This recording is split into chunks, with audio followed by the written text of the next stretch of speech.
ரொம்ப ரொம்ப வருத்தத்தோட இந்த வீடியோவை நான் போடுறேன். குலசை முத்தாரம்மன் கோவிலுக்கு நியூ இயர் அன்னைக்கு போன ஒருத்தருக்கு முறையா சாமி வந்திருக்குது. அவர் சாமி ஆடினதை நான் அந்த வீடியோவில் காட்டுறதுக்கு விரும்பல. அவர் வந்து இதுக்கு முன்னாடி கருங்காளியம்மன் கோயிலில் மட்டும் தான் சாமி ஆடி இருக்கிறாரு.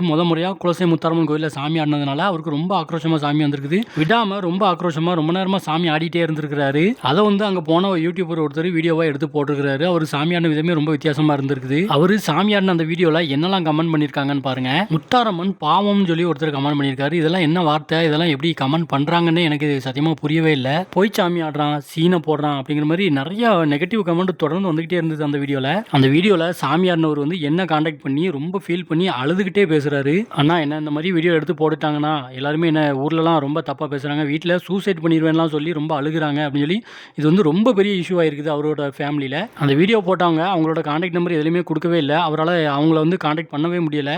அதுக்கப்புறமா அவர் என்கிட்ட சொல்லி நான் அவங்கள தேடி கண்டுபிடிச்சி பல ஐடியில் போய் பேசி அப்படி இப்படின்னு சொல்லி ஏதோ பண்ணி அவங்க வீடியோவை டெலிட் பண்ண வச்சாச்சு. இப்போ அந்த வீடியோவை எடுத்தவங்களையோ அதை அப்லோட் பண்ணவங்களையோ நம்ம வந்து கண்டிப்பாக தப்பு சொல்ல முடியாது. அதே மாதிரி அவங்க சொன்னோன்னே டெலிட்டும் பண்ணிட்டாங்க.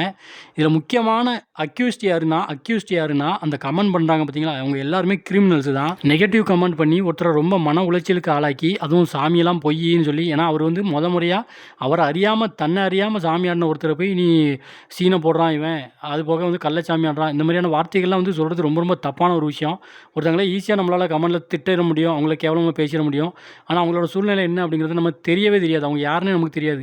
அப்புறம் அவங்க கள்ளச்சாமி ஆடுறாங்க, நம்ம வந்து எதை வச்சு சொல்ல முடியும் சொல்லுங்கள். ஒருத்தர் அருள்வாக்கு சொல்கிறான்னு சொல்லி போட்டால் இவன் வந்து சும்மா காசுக்காக அருள்வாக்கு சொல்கிறான்னு ஈஸியாக சொல்லிடலாம். ஆனால் அவங்க யாருன்னே தெரியாமல் நம்ம எப்படி சொல்ல முடியும் சொல்லுங்கள். கடவுள் மேலே உண்மையாக பயபக்தியாக இருக்கிற யாருமே இந்த மாதிரியான வார்த்தைகள்லாம் சொல்ல மாட்டாங்க. ஆனால் சாமி கும்பிட்றங்கிற பேரில் அறகுறையாக சாமியை கும்பிட்டுட்டு இத்து போய் இருக்கிற ஒரு சிலர் வந்து ரொம்ப தேவையில்லாத வார்த்தைகள், அவங்களால தான் நிறைய தசரா குழுக்களில் பிரச்சனைலாம் வருது. இவன் இது சரியில்லை, அவன் அது சரியில்லை, இவன் இந்த வேலை பார்க்கல அந்த வேலை பார்க்கலான்னு சொல்லி வாயை வச்சுட்டு சத்தம் கட்டாமல் இருக்கவே மாட்டேங்கிறாங்க. நான் வந்து திரும்பியும் சொல்கிறேன், அந்த வீடியோ போட்டவங்கள நான் குறைய சொல்லலை. ஏன்னா என்னோட வீடியோலையும் நிறைய மிஸ்டேக்லாம் இருந்திருக்குது. நிறைய பேர் என்கிட்ட இதே மாதிரி கான்டெக்ட் பண்ணி என்ன எதுக்கு நீ வீடியோ எடுத்து போட்டலாம் கேட்டிருக்காங்க. ஆனால் நம்ம வந்து உடனே அண்டர்ஸ்டாண்ட் பண்ணிட்டு டெலிட் பண்ணிடுவோம்.